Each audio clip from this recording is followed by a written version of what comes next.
being a perfectionist was a mistake that taught you some really valuable lessons. How did this lesson shape your approach to solutions, your career, to life? Perfection is the enemy of good. And I know so many people in the MVP community, in our community, even people that work for me, that will sit their heads down trying to make something perfect. Somebody's going to blow right past you with something that's good enough. You are the CEO of RapidStart Global. Who has been an influential mentor for your career, and what's the best piece of advice that they gave you? I mean, everybody would have a different opinion on this. I can just really talk about what works for me.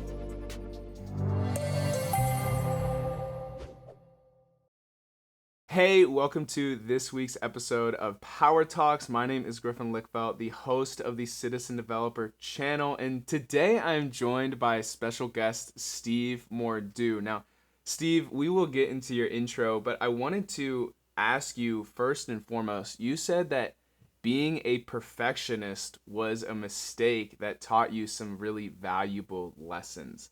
I wanted to ask you, how did this lesson shape your approach to solutions, your career, to life moving forward? Yeah. I remember this is a very long time ago. I was working on creating an app back when I used to be more hands-on. And I really wanted it to be perfect. I mean, I really was working on, making this thing as good as it could possibly be. I didn't want to launch something half-baked. And as I was sitting here for a year and a half working on this app, another company got wind of what I was doing and quickly launched a version of the app that they created and made a bunch of money and took the whole market. And I was talking to someone about that experience, and they said something that stuck with me. They said, perfection is the enemy of good. And they didn't make up this phrase, it's been out there, but that just really struck me at the time. And I know so many people, in the MVP community, in our community, that even people that work for me, that will sit their heads down trying to make something perfect. And there's definitely the risk that if you're shooting for perfection, somebody's going to blow right past you with something that's good enough. So that's been my focus, is let's make good things. They don't need to be perfect. There's no ROI on perfect. So that's funny you mentioned that, because I would also subscribe myself, I guess, to the perfectionist club. I definitely, and maybe that's, just how I was raised, or, being in sports, you're always striving for better, whatever.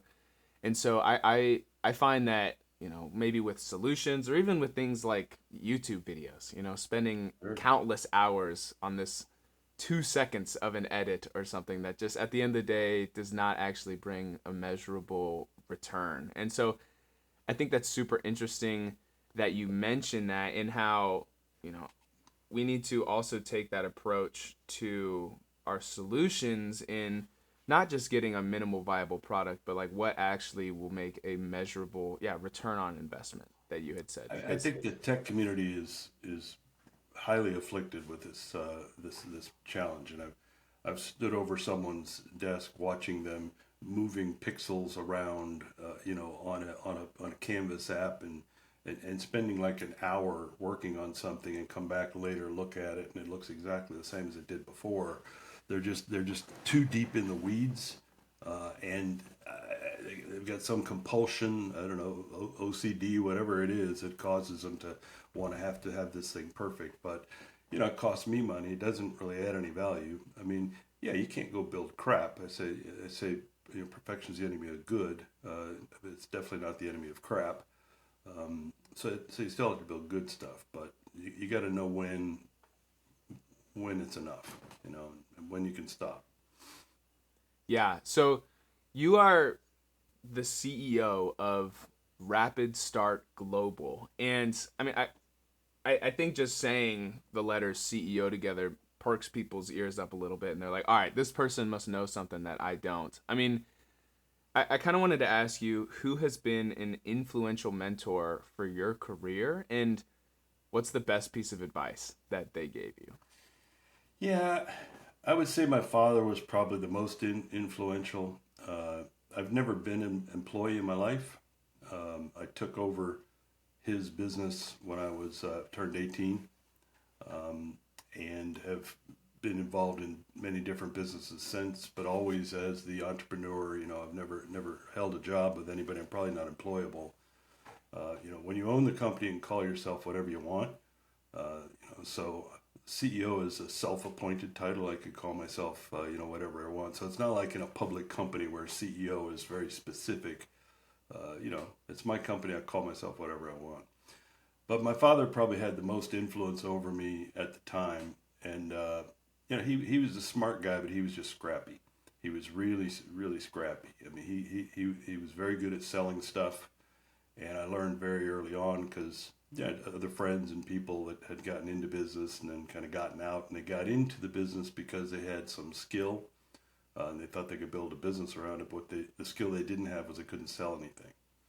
And I'm a big I have people talking about starting a business all the time, and I say, well, if you can't sell, don't waste your time, because all your other skill set is worthless. We see it a lot in our tech community, right? You get somebody working for a company, like maybe yourself working for some company.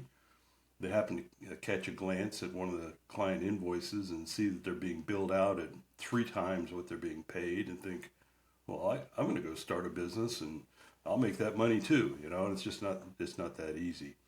And oftentimes you'll see people hang up a shingle, and because they've got a customer that's coming with them. That's great. Now they've got a customer that they're working with, heads down, not growing the business, not finding more customers because they're busy on this one. And then that customer, finishes up, dries up, and then they're out there, they have to sell, and they realize they can't sell. And the next thing you know, they're back employed somewhere again. So my dad was a good seller. He could sell very, very well. And I believe I'm a good seller too. It's definitely I'm sure it's a learned skill. I just kind of picked it up over many years. But if you can't sell, stay employed. Yeah. So I do think I kind of want to hammer in on what you're talking about there, because I feel like a lot of what we talk about on the show is different soft skill development and how important that is, specifically in a role like mine, working with clients. But I think it's very applicable as well to selling. Like you need selling. I don't know if you could say there's one single skill of selling, right? Like it's a combination. Maybe you can, but my initial interpretation is it's a combination of a ton of different skills. So I kind of wanted to ask you, like, okay, like you said, selling is a learned skill, and this is a question that's on the spot. Say I am somebody who wants to learn the skill or art of selling. I mean, what's like 1, 2, 3 tips, things that I should specifically focus on working on and sharpening if I want to get better at selling? I mean, everybody would have a different opinion on this. I can just really talk about what works for me. When I'm trying to sell, first of all, I'm not selling.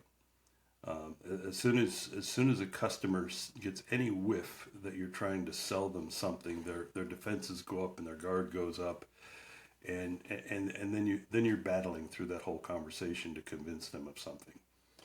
I have a goal, obviously. If I'm on the phone with a customer, I have a goal, but if I try and go straight to that goal quickly, they'll shut down, and then I'll have to battle my way through that. So I take this long route. I mean, I know where I'm trying to get to, but if you were listening to me as a customer, and we start talking about something, and you're not connecting the dots, that I'm making a hard left here, but my goal is to go to the far right. This is where you expected me to go because I'm on the phone for a sales call. You're expecting me to go hard right, but here I'm going hard left. And it's a little more disarming for them when you just start talking about other things. But you have to be thinking about the end goal, so that later on, by the time it's kind of like when you listen to a comedian tell some joke, right? And then later on in his performance, he says something like a reference back to that joke he said earlier, right? Brings it back in. There's a word for that. But I think it's the same in selling. I mean, you're talking about whatever the heck you're talking about here going left, but by the time you get back over to the right, everything you said all of a sudden just links together. Boom, boom, boom, boom, boom, boom, boom, and it all makes sense. But you had the opportunity to say it. Because if you're jumping in and, hey, listen, I know you're busy. I wonder if you have time to take a look. I'd like to show you. I mean, you going straight for the jugular to the right, and the defenses go straight up. So I think that selling is about patience, and it's one of the things a lot of sellers don't have is patience. So that would be, I think, the number one is successful sellers don't try and sell, and they end up selling anyway. Yeah. So yeah, I feel like when you think about selling or hear selling, you instantly think of some used car salesman who's trying to sell you a Sure. car that's out of your budget and something you don't even want. You know, he's selling you a, I don't know, a Dodge Challenger, and you need a minivan for your four kids or whatever, right? So it's like that's kind of what I initially, and I think a lot of people think of and are either, have a poor experience with someone trying to sell them something, or that the word selling has this stigma around it. And I heard, I don't remember where I heard it, probably on a YouTube short or something, where somebody was talking about like selling is not about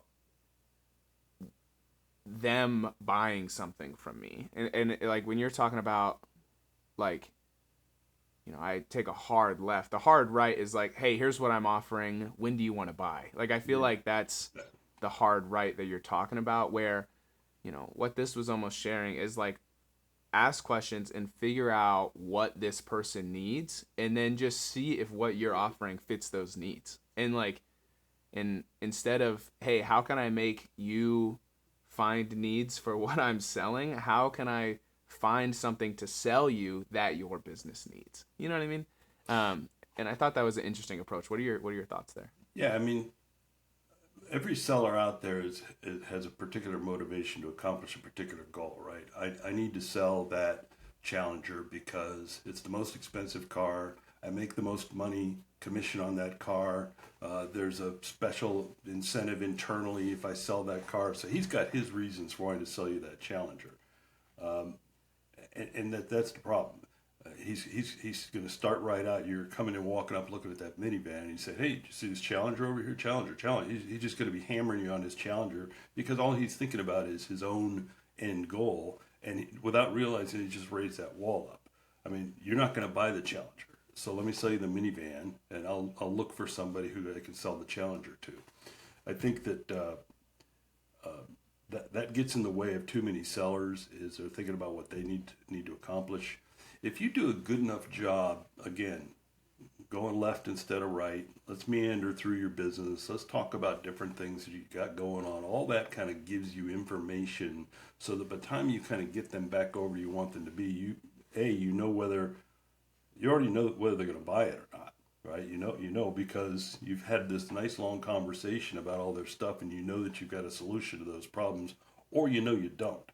You just don't have the right solution for what their problems are, and that's another challenge I think with sellers. They continue to try and sell, even though they've realized through any level of conversation that they don't have the right solution. The customer's going to figure, and the fact that you can convince them to buy it is not relevant.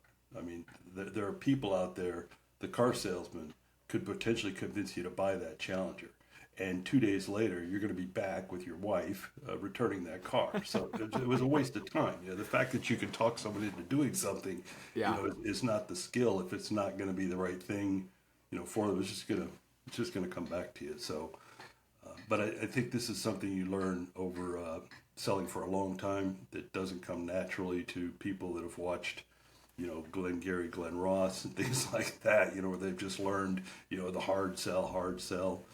Companies don't help by incentivizing sellers to, we want you to sell this product to that customer. Yeah, well, that customer doesn't need this product. Yeah, I know. But you figure it out, go sell them this product. So sales is definitely art, science, humor. There's a lot of different components to having people comfortable, but you can tell when you get on a call like this, right? You've got 8 people at a client, on the other end. Half of them cameras are off, so you don't know what they're doing. The other half are like this, okay, tell me what you got, tell me what you got, and then depending if you're good at it, if you do it correctly, you'll see those arms come down. You'll see some more cameras suddenly pop on, and you'll start to see people nodding their head just like you are. That that they're, yeah, okay, this is making sense. But as soon as you come off as soon as it's exposed what your goal is, if it's too early, then those arms go right back up and those cameras go right back off. Yeah. No, I think that's awesome. I mean, we could conclude the video there and already have provided a ton of value, but I want to continue to ask you some insightful things. So, back before, we're talking about career growth, before we started talking about selling, you had mentioned in getting to know you that you try to prioritize experience over money, especially at least in the short term, I think is what you were talking about. And I kind of wanted to ask you, what does this mean? Why do you feel that way? And especially early in one's career, why would you give them the advice of prioritize experience over the amount of money that you make? Yeah, I mean, I think to me the answer seems obvious, right? I mean, anybody out there who's got, some fundamental basic skills that stumbled into a job, that's paying them, frankly, more than they're worth, they won't be there very long. So that's one thing, because they don't actually know what they're doing. I mean, what do they say, 10,000 times before you know what you're doing? There's some rules like that. 10,000 hours, yeah, Yeah, until you're an 10,000 hours expert. before Yeah, you can actually know what you're doing. yeah, So I think the goal for someone, and I'm an employer, I've never been an employee, so I can only speak from that side. I got some kid coming in who's like, hey, I just got my, fundamentals certificate, haven't worked on a single project, and I'd love to, to come join you guys. I need $150,000 a year. I'm like, where the hell did you hear that? Who told you that? yeah, Oh, well, I mean, maybe it's not his fault because, sure. people out there selling courses and training and all this sort of stuff. That's how they get people, is by saying, hey, you can make $150,000. All you got to do is, spend a month with me, go get your fundamentals certification because people like you are in demand, It's like they kind of go out there with the wrong expectation. And that'll come. I mean, there's people making a lot of money in this business, not new people, not people that are still figuring it out. So that will come in time, but early in a career, just getting started out. I'm not saying work for peanuts, but you definitely, your highest priority should be get that 10,000 hours, get those 10,000 hours, because then you can't be questioned. You know what you're doing. And now you're worth the money to somebody like me, people that know what they're doing, not people that make it up because, they don't know what they're doing. And, someone told me once, you can't bullshit a bullshitter, so don't try.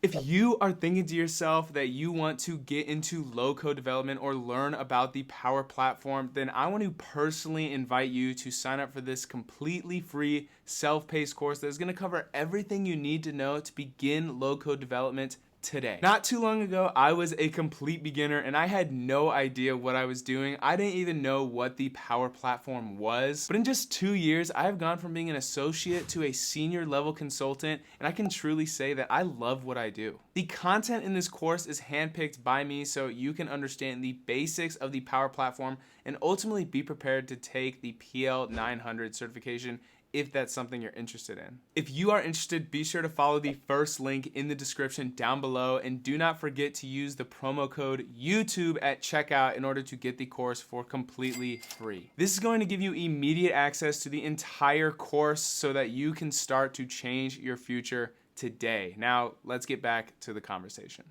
I also think it's really insightful that you mentioned that, because I find that I oftentimes struggle with I like the term be where your feet are. Like, I really struggle with being in the present and like being content with maybe where I'm at, and just like being grateful or whatever. Like, I find that I often think about, oh, the next thing I need to do, the next project I need to start and crush, or the next YouTube video or whatever that may be, and or the next pay raise or whatever. And so I think it's encouraging, at least to me. If anybody gets value, I am, from what you're saying there, of just like, it's okay, prioritize being, not having 10,000 hours of solution development, and just get there, So Well, I all appreciate of you what you saying said is good.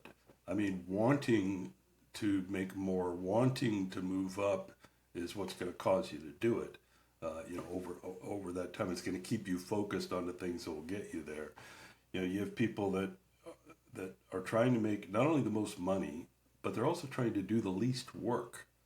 And the work from home Sure. thing, with so many people work from home, it's pretty easy to get by, you know, not doing very much. And maybe you think, especially if you're new to the space, maybe you think, this sounds like about a day's worth of work that I did here, even though I only spent 2 hours on it. Nobody will know. Yeah, we know.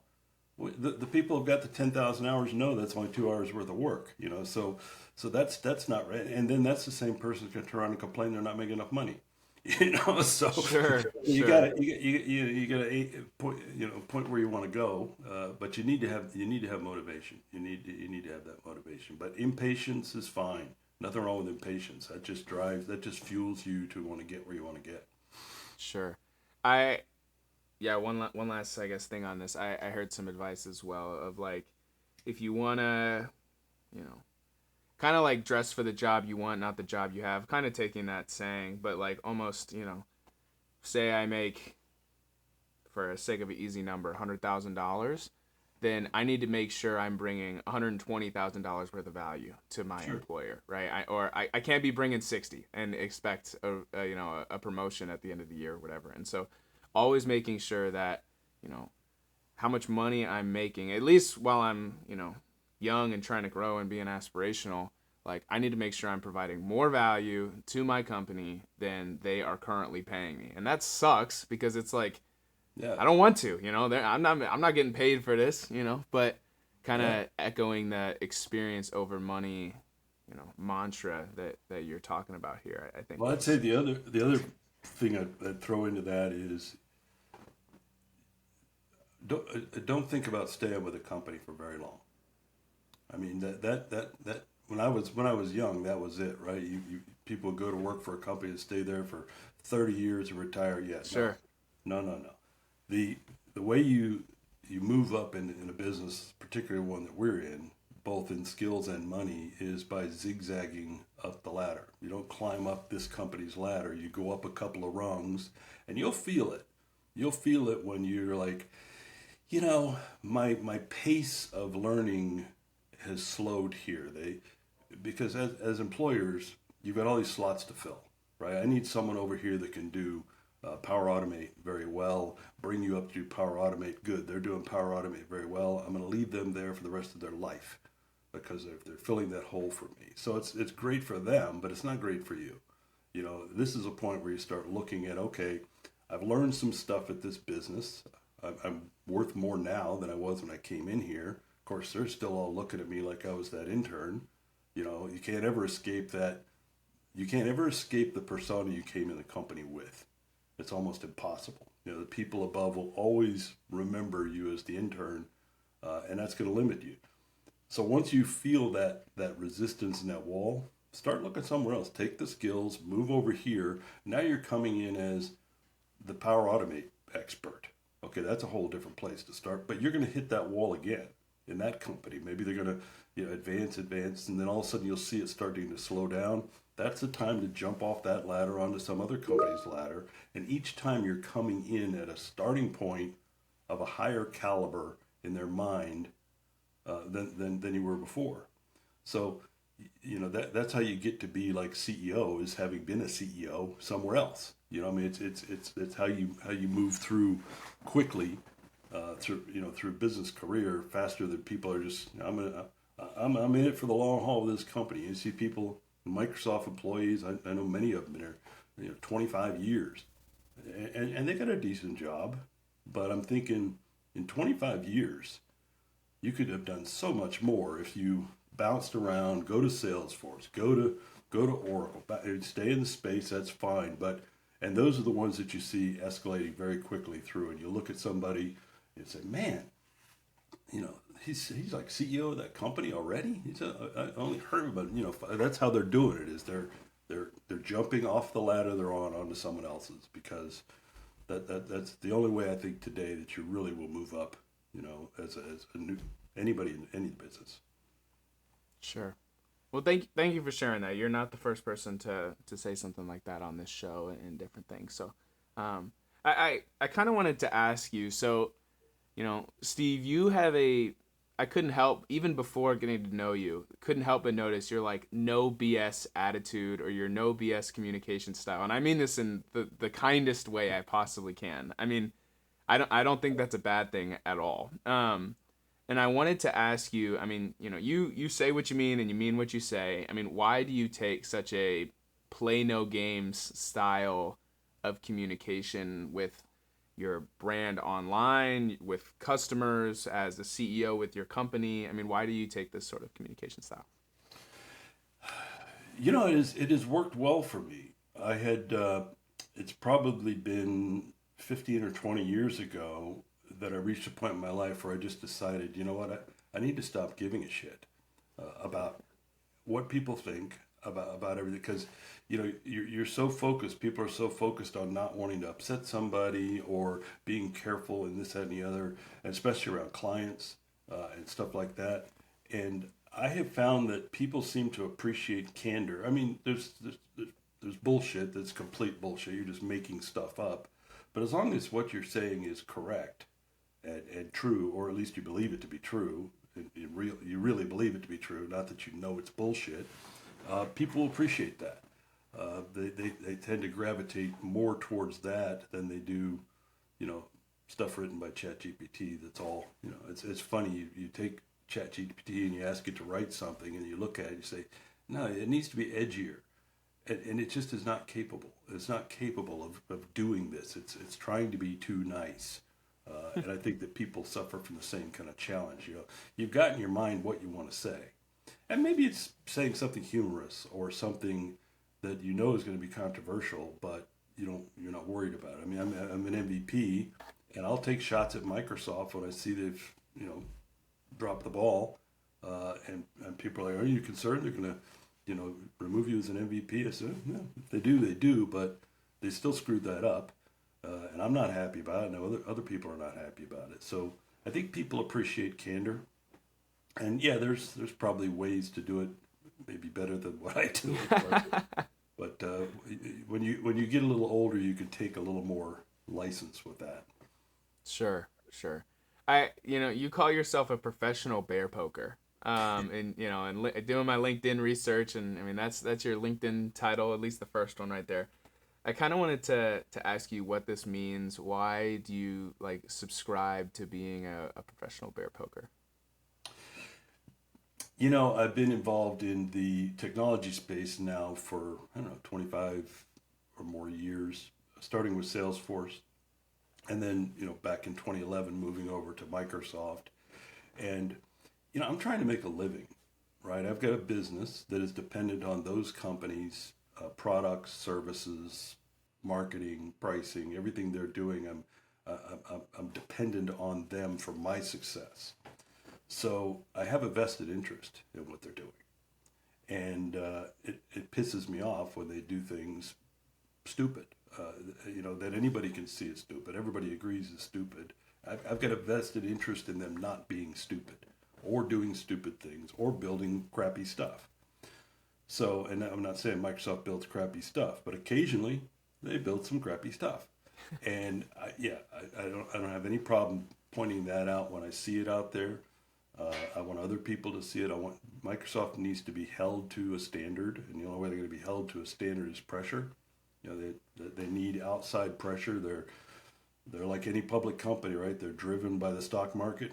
They're driven by outside opinions, and so they need to know when they're, and I think the latest one we're seeing is the one we're seeing right now with AI, right? I mean, force feeding AI that's half baked into everything they have because they made a decision that they saw an opportunity to be a leader, jump into space early, and they did.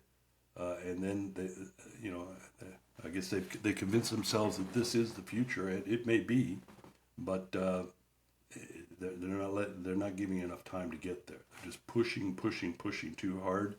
So yeah, and I'm not the only one out there, certainly online, calling out, the challenges around AI, Microsoft's, and everybody else's. So I mean, I'm probably in that category of the people that maybe do it a little more often than others, but That's what Sure. makes me professional bear poker, Yeah. Yeah. as So opposed to I, amateur bear poker. yeah, that's right. That's right.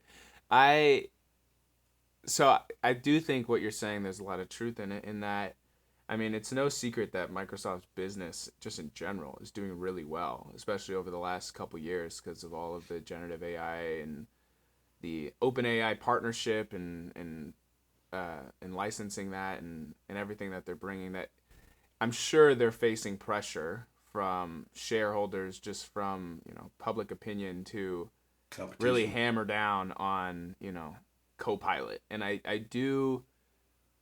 I mean, maybe I'm contradicting a lot of the content I make on this channel is around Copilot and promoting its use and how impactful it can be towards business.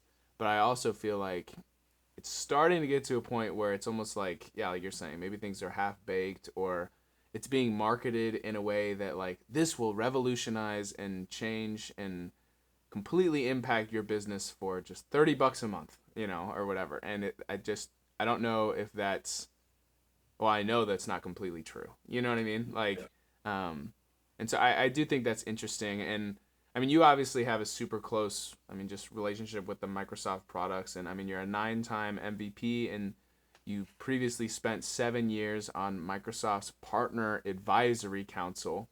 I mean, how have these things, and you've kind of alluded to this, but how have these things impacted your perspective on the industry as a whole? And yeah, let me start with that. I remember when I came over to Microsoft. When I was involved with Salesforce back in the day, my impression of the company was that they were a sales organization, right? I mean, yeah, they built some products, they had some stuff in the back, but their priority was they were a sales organization. They had excellent sales teams, highly trained, very good at closing deals.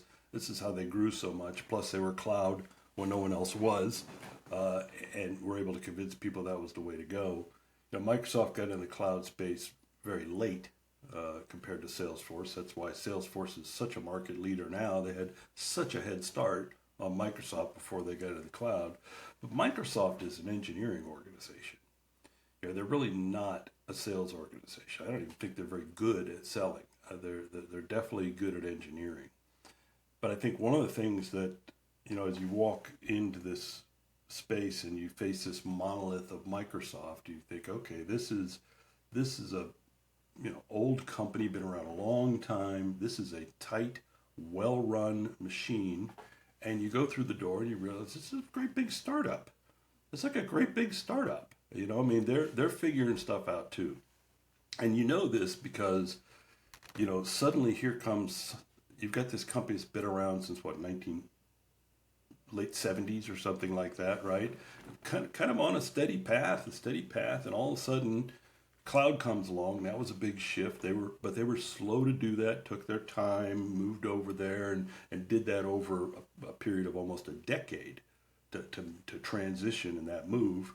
And then here comes AI, and in the course of months, they're going to turn it into the Copilot company. Just completely Yeah. shift gears. I mean, it's like, and I think if I were some of the leadership at Microsoft, I'd be a little pissed off right now that Copilot isn't what we were hoping yet. I mean, they obviously bet the farm on AI and Copilot, locked up OpenAI early, created an advantage, didn't want to lose it. A rare spot for Microsoft to be in, the leader in a space. They've typically been a follower. Other people have created stuff and they've come along and built better versions and stuff like that over time with their engineering skills. But this is a rare spot for them to be in where, hey, we're in the lead. We're in first place here, and Mm-hmm. they didn't want to lose it, obviously. But I don't think they looked at the horse close enough that they were on. You know what I mean? It was the one in front, but they didn't look at it close enough. And I think what we're seeing now is some fundamental problems with the whole large language model path that everybody went down that are seemingly insolvable. We can work around the edges of them, but there's this little core piece right in the middle that it freaking lies. Makes stuff up. Okay, well, Sure, it makes stuff up, but we can work around. Yeah, but it's still making stuff up. This is I think the biggest challenge that the whole industry has is they've all bet billions and billions of dollars on a technology that still makes stuff up. That's and I think there was definitely an assumption at the outset that that is a solvable problem. We're going to solve that problem, but they haven't solved that problem. So I think if I were some of the folks at the top of some of these organizations, I'd be a little disappointed that we're fully committed now. Right? There's no turning back. There's no way. Microsoft gets up on stage and says, "Hey, this whole Copilot thing, uh, we're gonna have to lower our expectations, a lot." And that's not to say there's not excellent use cases for AI. I use it daily for different things, but not what we were all thinking it was going to be. So I'll leave that there. I know there's a lot of folks who would disagree with me on that, but and I definitely appreciate people wanting it to be more and wanting it to be what we all hope it is. But I've been watching it closely the whole time, and I've been watching the efforts around it, all the different motions that go around that thing to try and overcome that fundamental flaw. And the best they've been able to do is lessen it, you know, reduce it some occasionally, and that's I think the challenge. Sure. No, I think that's great. So, kind of a little bit of a transition. You've and maybe this switch from Salesforce to Microsoft that you talked about is one of these pieces. I kind of wanted to ask you, what were some of the pivotal moments or shifts or, yeah, defining moments in your career that helped define your career path and where you are today? Uh, Getting into the software business was probably the biggest one, and something that I wish I had done sooner. I mentioned before that I took over my father's business when I was 18, and that business was a sign company. They made signs for shopping centers and office parks and that sort of stuff, and it was a fine business, kind of boring. And one of the things I brought into the business was software. I didn't have a lot of software back in the day, but brought in some software and started working with that and kind of seeing what it was able to do to the business. And that was pivotal for me because, at one point I decided, what, signs are boring and software is interesting. I think I'm gonna go this way. So I sold that company and got into the software business, a long time ago. Salesforce, because I've been selling more or less my whole life, so a sales application seemed something I was familiar with and comfortable with, and would be able to contribute, something to. So Salesforce made a lot of sense at the time. I mean, there really wasn't much of anything else. There was a little gold mine, or there's a bunch of little apps out there, but that was the one. And they were growing. I mean, we got started with them at day one, and they were growing like crazy. And I looked up when, I used to make fun of Microsoft when I was over there, right? I mean, everybody does, right? If you're, whatever side of the camp you're on, the other people whose bubble you're not in are a bunch of idiots, right? And their stuff is junk. Because you're in your bubble, right? Our stuff's all great. We're all wonderful. And when Microsoft launched CRM Online back in 2011, we all made fun of that too. I mean, it was not very good, right? It was on-premise software that they stuck up in the cloud and didn't really build for cloud, and so it was very easy back then to say, they don't know what they're doing. They're no threat to us. Don't worry about it. But I actually, at the time, we were a Midland Salesforce partner, right? I mean, becoming a big Salesforce partner was a challenge. There's a whole bunch of little ones. We were kind of stuck in the middle. And I told you about switching ladders as a person. Well, that's the same thing I did as a business. Is I decided, you know what, we can go over to that Microsoft ecosystem where they're new to cloud. We've been at it for over a decade, and we could actually be something interesting over there and do something interesting. I had a partner at the time who didn't like the idea. He was just dyed-in-the-wool Salesforce, so bought him out and shifted the practice over to Dynamics CRM Online. And those were a couple of pivotal points. Getting into the software business early, and then moving over to Microsoft has been a pretty significant change because when we moved over to Microsoft, we were one of the very few partners doing anything with cloud CRM. All the other partners were on premise, and they were resisting, just like their customers were resisting moving to the cloud. So we were able to kind of ride that wave, you know, as it first started swelling up. So, and Microsoft was very good to us back then, because we came over to Microsoft and suddenly took off our Salesforce badge, put on our Microsoft badge, and we understood cloud CRM. They're like, this is the model partner. This is what we want you guys all to do, because that's where they wanted everybody to go. And I'm like, us? We're the model partner? Yeah. Oh, shucks. So it was pretty good. We got some undeserved attention for the size that we were back then because of what we were interested in doing, which is also a good lesson for Microsoft and people in the Microsoft space, is to look at what they're trying to accomplish. Right now, Microsoft's going to show favor to any partner or any person who is all in on their AI. I mean, that's their focus. So if you're all in on AI, Microsoft's gonna like you and can do things for you, elevate your business, elevate your, everything. And if you're not, well, then knock yourself out. Yeah. So that switch, because you're not just talking about a career shift, you're talking about your organization switching. I mean, that could not have been an easy decision. I feel like I'm a pretty risk averse person, and so just hearing you say that, it's like, oh my goodness, like you bet on it a little bit, I feel like, but I'm sure it was very calculated, and you weren't being foolish, and you saw an No, opportunity and you took it. it wasn't calculated.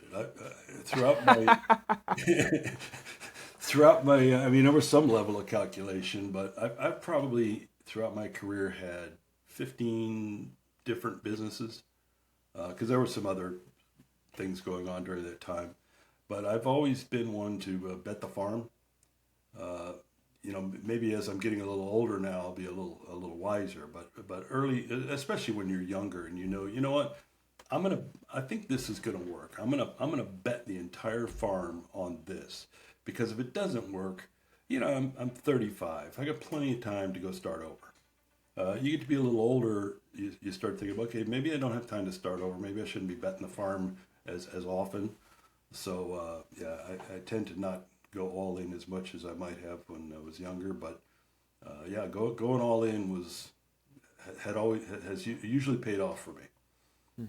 That's awesome. I kind of wanted to ask you this final question, and I haven't actually asked a guest this. I think I'm going to start asking this more regularly.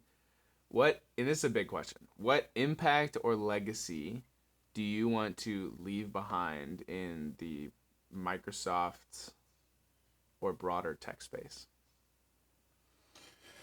I don't know. He was an asshole, but he was right. you know, maybe that would be a good way to be remembered. Yeah, the space is too big for anybody other than the Titans, the Satya Nadellas, the Mark Benioffs to really make a mark of any significance on it. So I'm under no illusions that I'm going to make any significant, lasting mark. Once I decide I'm done working, I'm sure I'll be forgotten fairly quickly.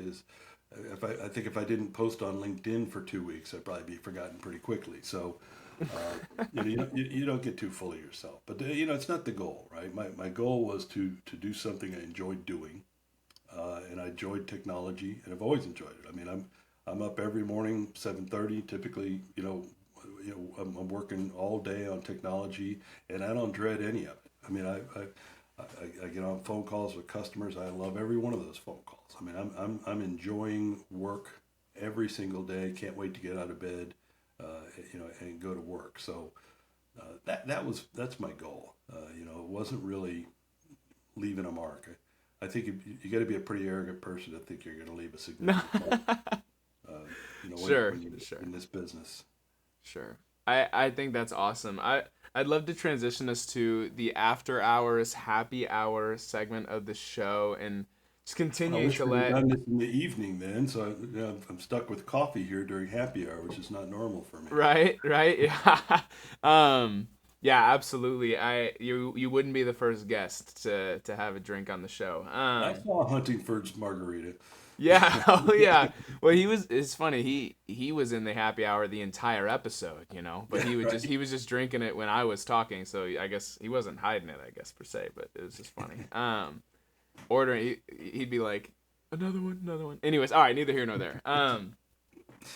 But yeah, so you are passionate. You mentioned about motorcycles and all sorts of different things. I mean, I personally do not have a motorcycle, nor have I ridden one, but I could see myself having a midlife crisis one day and buying a motorcycle. I mean, why, why are you so? Why do you enjoy motorcycles? I think that the biggest thing I enjoyed about it initially was the fact that I could finally get one. I mean, I'm on my third marriage now. Very, very happy, and I'm sure this will be the last one. Of course, I probably said that about the first two. But between the first two wives, no motorcycle, no possible. I mean, they just weren't gonna let me have one.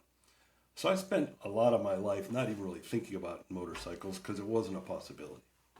And when my second wife and I split, I had a rare gap of time where I was by myself and I could actually make all of my own decisions without having to consult anyone, which was pretty freeing.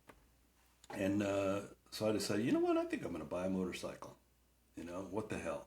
And of course, mom's all, oh, you're going to die. Everybody's, all this stuff. But I went out and bought a small motorcycle and thought, okay, this is fun, riding it around. And then after about 2 months, I was definitely hooked and realized I bought too small a motorcycle.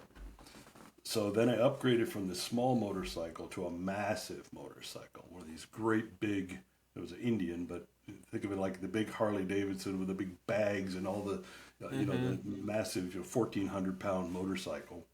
And I just loved it. I mean, it caused me to move from Florida to Tennessee because I enjoyed riding around the mountains so much. It was just so much fun. And then, I moved to Brazil here a couple of years ago. And I couldn't bring the motorcycles. There's nobody here to service them. But I immediately bought another one here because the mountains in Brazil are even more spectacular and more interesting. So I just really love, hopping on a bike and just taking off. It's probably the best thinking time that I have because even though you're cognizant of cars and paying attention, your brain is kind of free. And I've come up with some of the best ideas I've ever had, while I was out riding a motorcycle. So I definitely enjoy it. I've got a smaller bike here than I did when I left the U.S. because 1,400-pound motorcycle is a little much for, keeping upright. And traffic in Brazil is a little different. The Brazilian people are the nicest people I've ever met until they get behind the wheel of a car. And then it's like Death Race 2000, and they control speed here. You never see anybody get pulled over. There's not a lot of cops running around worrying about traffic. They just have speed bumps all over the place. So speed bumps and speed cameras all over the place. I've gotten 22 speeding tickets in the 2 years since I've been here, which is just insane. So you get nailed. They're getting their money from me. But the drivers here are pretty nuts. So you don't want to be slinging around a 1,400-pound motorcycle, which isn't that maneuverable when you're surrounded by crazies. Sure. No, that's awesome. 22 speeding tickets is a weird flex. I can't lie.